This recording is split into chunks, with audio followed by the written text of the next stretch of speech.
Chapter 2 Andrealphus' Temper. Summary. Andrealphus has to leave Destiny to go to a royal meeting.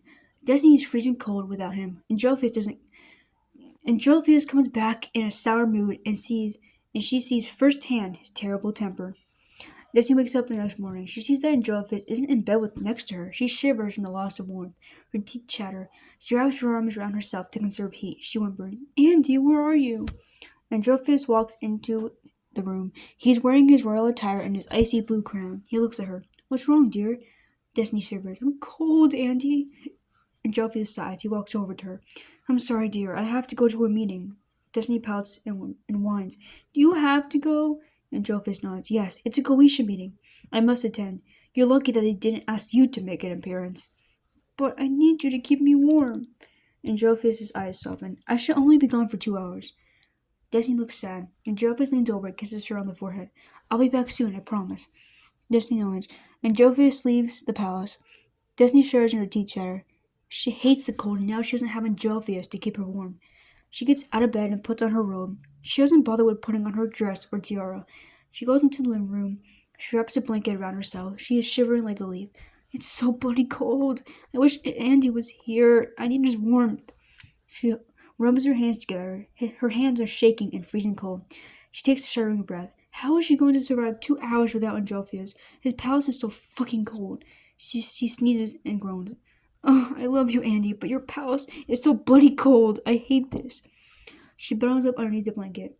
She shivers and her teeth chatter. She hopes that Androphis will cuddle with her when he gets back. She needs to be warmed up. Androphis arrives at Vassago's palace. He doesn't want to be here. He'd rather be with his dear wife.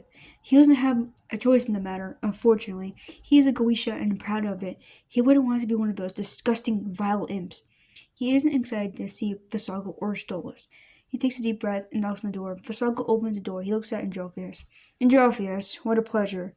Androphis scowls at him. Vassago rolls his eyes. "Come in."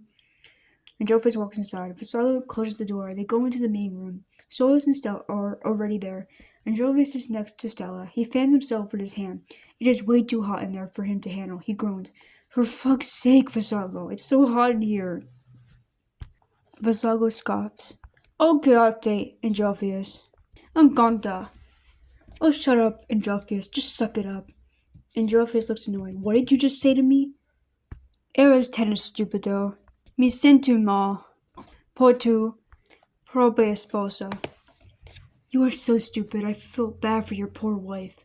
Androphis glares at him. Vassago sits down. He thinks about Destiny. He is in love with her. He wishes that he could have married her. He doesn't think Androphis deserves her. He is a pompous asshole. He wants to save Destiny from Androphis. She doesn't even like the cold. She must be freezing without Androphis to keep her warm. He sighs sadly. He jumps when Androphis taps him on the shoulder. "Hello? Are we starting this meeting or what? I have better things to be doing." Androphis taps his watch impatiently. Vassago takes a deep breath and clears his throat. He places his hands on the table to stabilize himself. "The Goetia family wants Via to prepare it to become the heir to the throne." Stolas sighs. "I don't think she's ready yet. She doesn't seem interested in ruling hell." "Of course she's ready. She has to get used to it." Stella rolls her eyes. "Shut up, Androphis. She isn't ready to be a ruler. She's pathetic." Stolas glares at her. "Don't you dare talk about our daughter like that."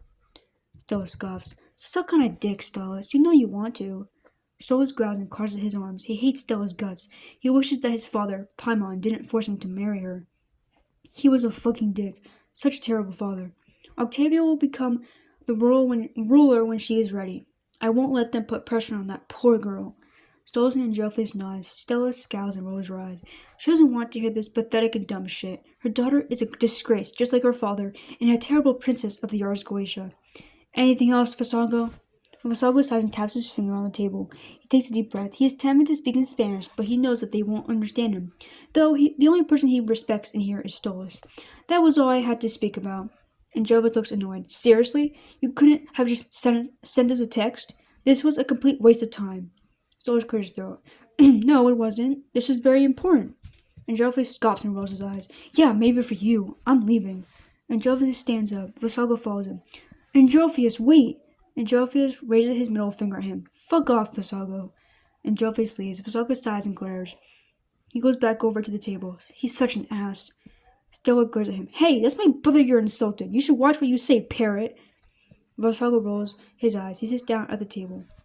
Andrealphus rides back at his palace. He's very annoyed and about to lose his temper. He walks inside and sighs. He goes into the living room. Destiny's face lightens up when she sees him. Andy! Andrealphus looks at her. Hello, Destiny. Destiny looks worried. What's wrong? You look upset. Andrealphus rolls his eyes. It's nothing. The meeting was a complete waste of my time. Vassago only needed to talk about one thing. Destiny nods and shivers. She wraps her arms around herself. Can you cuddle with me? I'm freezing. Andrealphus frowns. No. Destiny looks confused. No? Why not? Andrealphus rubs his temples. I'm sorry, dear. I have papers to sign. Royal duties. Destiny stands up and goes over to him. She clings to his arm. I need your warmth.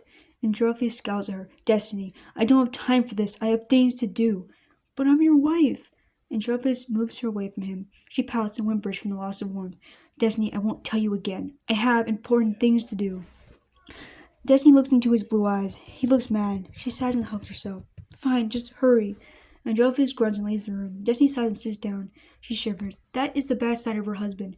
He has a bad temper. She only wanted him to warm her up, and he yelled at her.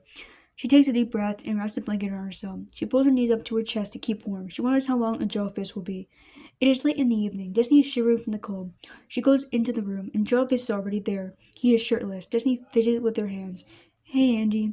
Andrealphus hums and pats the spot next to him. Destiny sits next to him. He puts his arm around her and holds her close. I'm sorry for snapping at you. I was stressed out. Destiny wraps her arms around him. It's alright. I'm just happy that you're here now. You're so warm. Andrealphus smiles. They lie down and cuddle. Destiny lies her head on his bare chest. They fall asleep in each other's arms.